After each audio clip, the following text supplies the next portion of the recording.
Hello and welcome to Real Opinions. Today we are counting down our top 3 remakes of all time. And this is kind of encompassing a number of things. And it's in... I'm tentatively using the word celebration of the upcoming Poltergeist remake. It's not Celebration In reference to... in dread preparation. in Yeah, fear of... yeah. Who knows, maybe that will end up being added to the list retrospectively later. There you go. We're going to go, as with all of our lists, each do one entry at a time, then we'll loop back round until it just sort of ends. So That is the structure of most videos.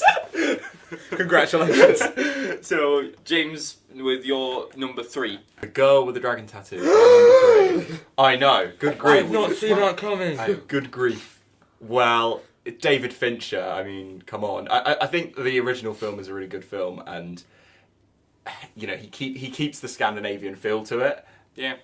But still makes it a Fincher film. Fincherizes. Yeah, and it's just really great. And Rooney Mara is absolutely incredible. Yeah, she is. I wouldn't say she's better. I think she's just very different. No, maybe I I think she's better because because I'm hearing her in her language. But I think she's better. Yeah, but I think she's better because it's just like so striking how she transforms herself. I know you guys don't, but I really like the opening credit sequence a lot. No, I like it. I as well. like it. think I it's just really cool. don't think it's necessarily a good kind of reflection of the film.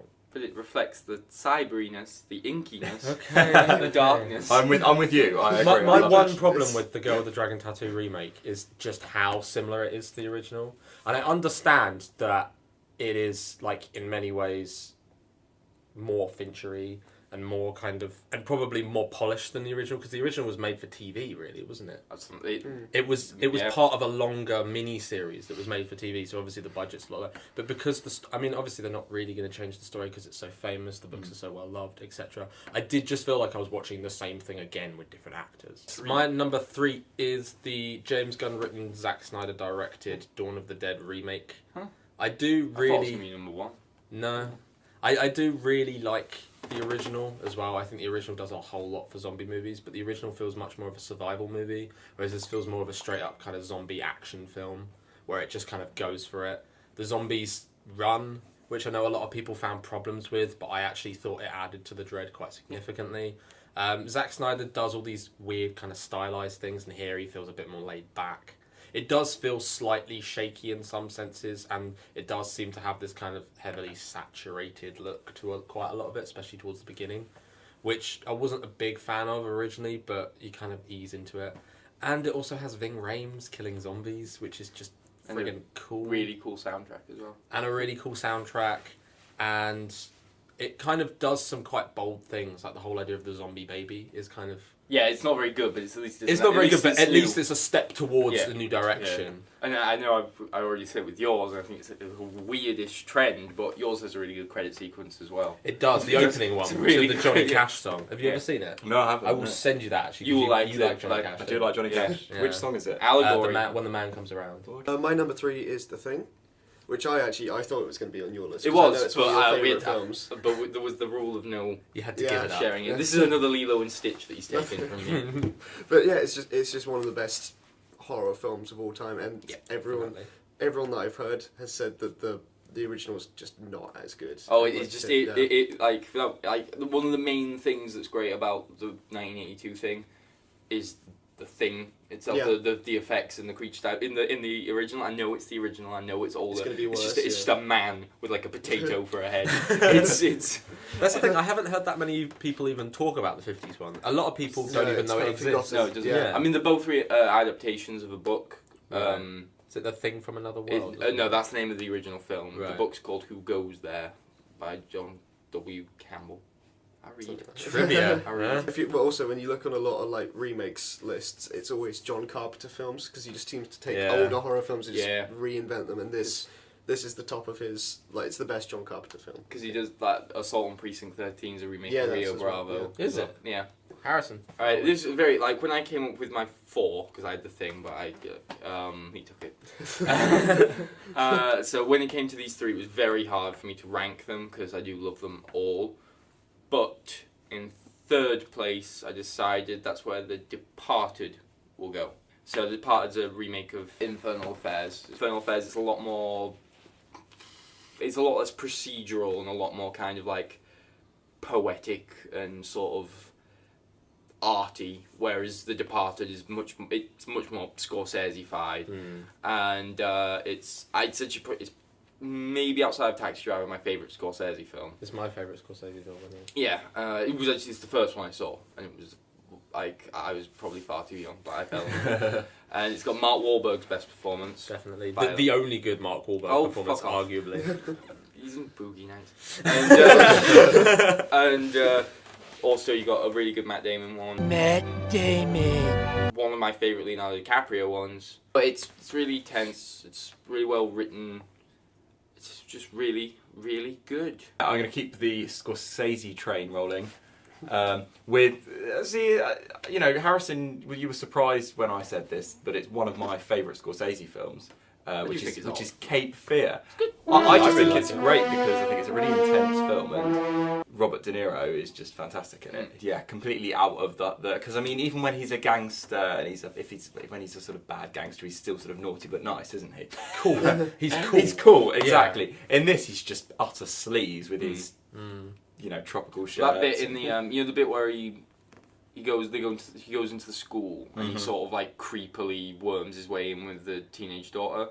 Yeah, when he's on the stage, and it's really like unsettling. In the original, that's just a chase scene, and I think that's like it works a lot. The best changes is that they take a very traditional chase scene and turn it into something really unnerving and My number 2 is kind of. It feels quite under-celebrated. I have a feeling the reviews were quite good at the time. And I remember adoring it when it first came out. Steven Spielberg's War of the Worlds.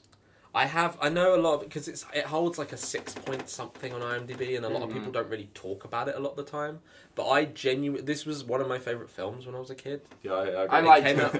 I did really like it. It came out when I was 10, and I was just amazed by the levels of tension more than anything. Yeah, it has problems though. Yeah, it has. I think any film has. For a whole film, I know she's a child. Yeah, I know she's a child. I know she's got to be scared, but she doesn't stop every scene. It feels like the very epitome of Spielberg's Hollywood, though, as well. Like it feels like very much the whole kind of. The spectacle of it is insane. It's got the movie star behind it, Tom Cruise, very recognisable face. But at the same time, he's playing the everyman, and I love the designs of the tripods as well. Yeah, and how they annihilate really cool. people, how quickly. And I always remember I saw it when it first came out on like one of the first nights it was out. For some reason, I was really excited about it because I used to be. Weirdly enough, I used to be into. You remember the musical, like the opera theatrical thing. I used to have the score. I used to listen to it all the time. It's amazing.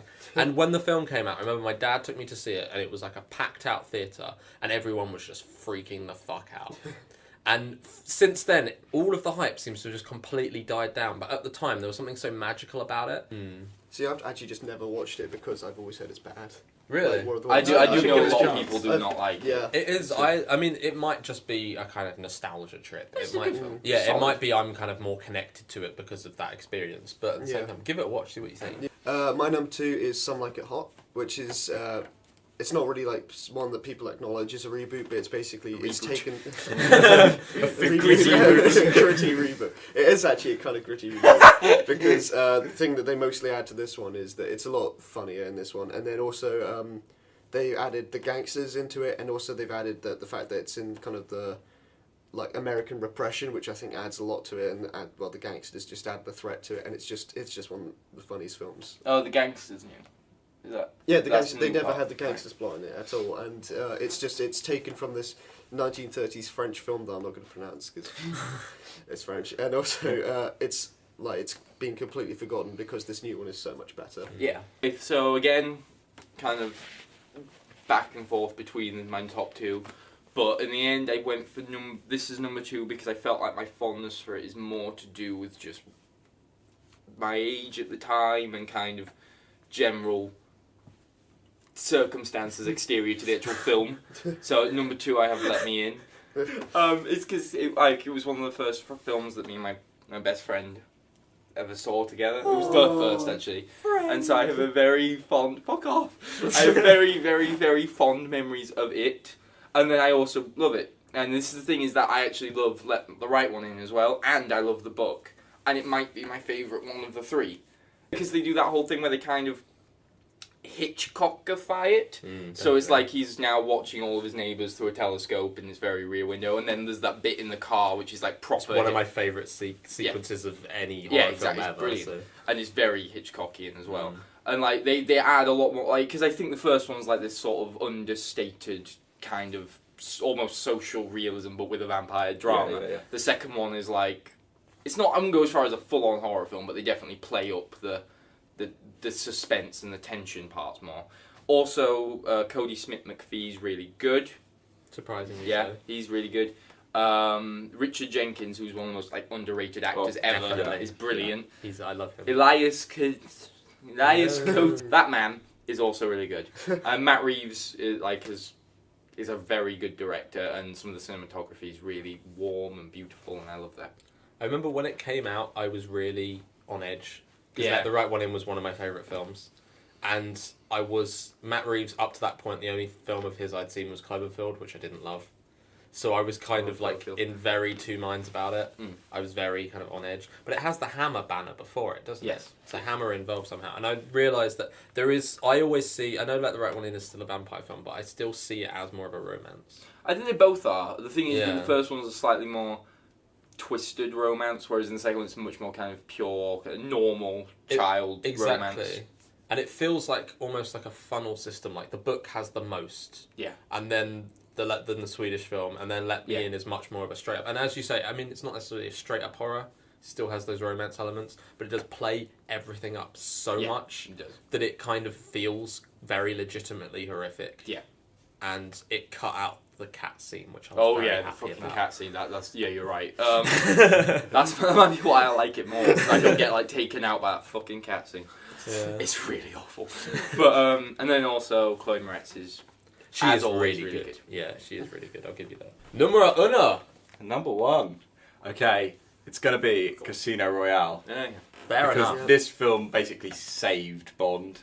I wouldn't say saved. No, I would say saved. Yeah, Die Another Day. It went away for ages, and then it was very Was it away for that? It was 4 years. Yeah, but it was 4 years. It's a long time, and it was like really up in the air. Like restart. Definitely helped it. Because where could they go from Die Another Day? Basically a science fiction film. Yeah.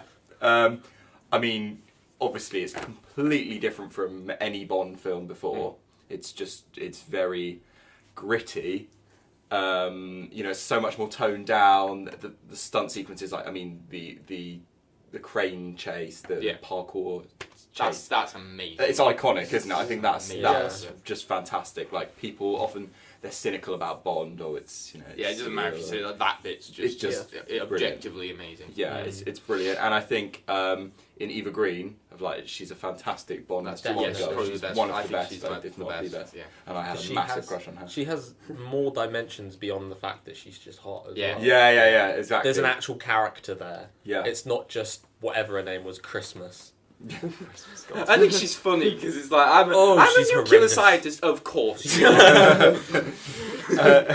And the intro, it's brilliant, cool, isn't it? Really, really stripped down, sort of noir-like. There is some noirish elements actually. I was going to say, you've got another good title sequence. You love it. I quite like another really good title sequence. The song is good as well. I know a lot of people good. don't seem to like because it's not traditionally Bond, but I really like it. No, I really like it, and I will keep talking about these credit sequences.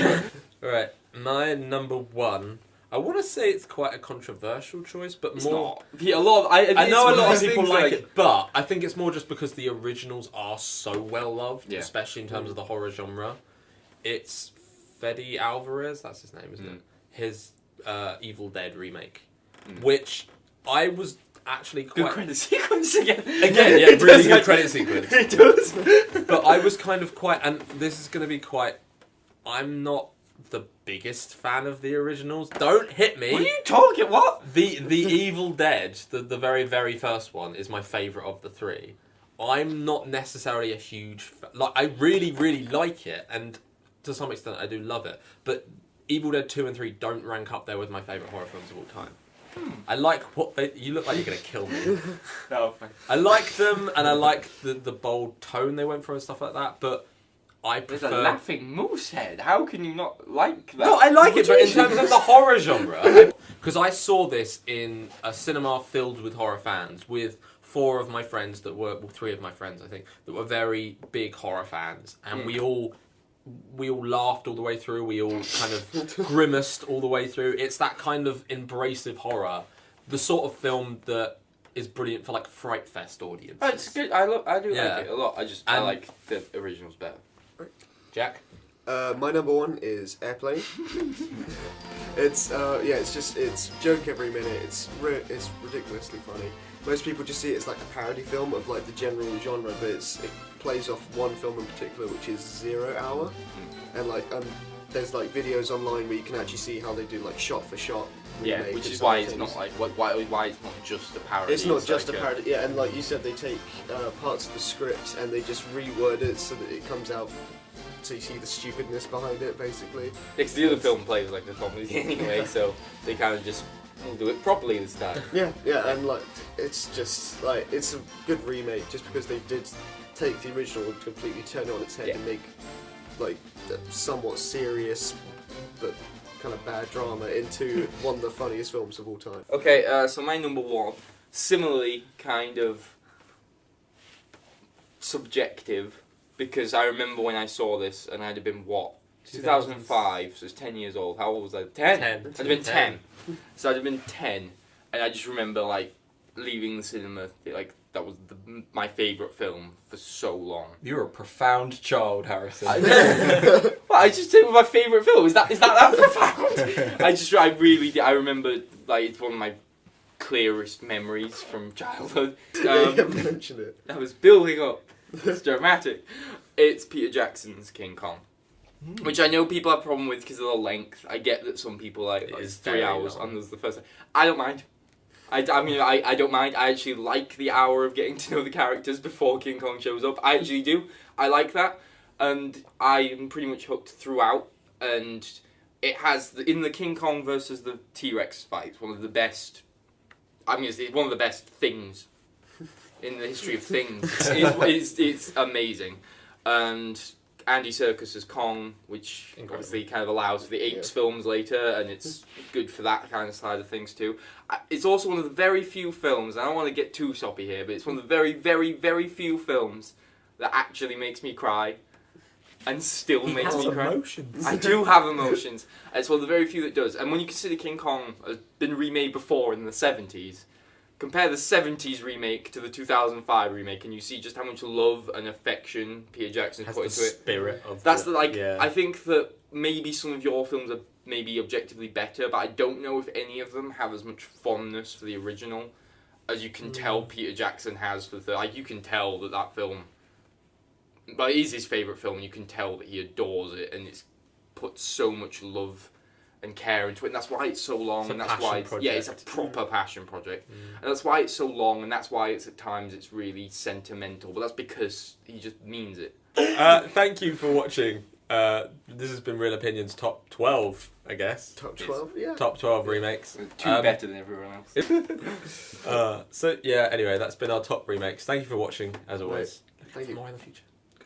Goodbye. Bye.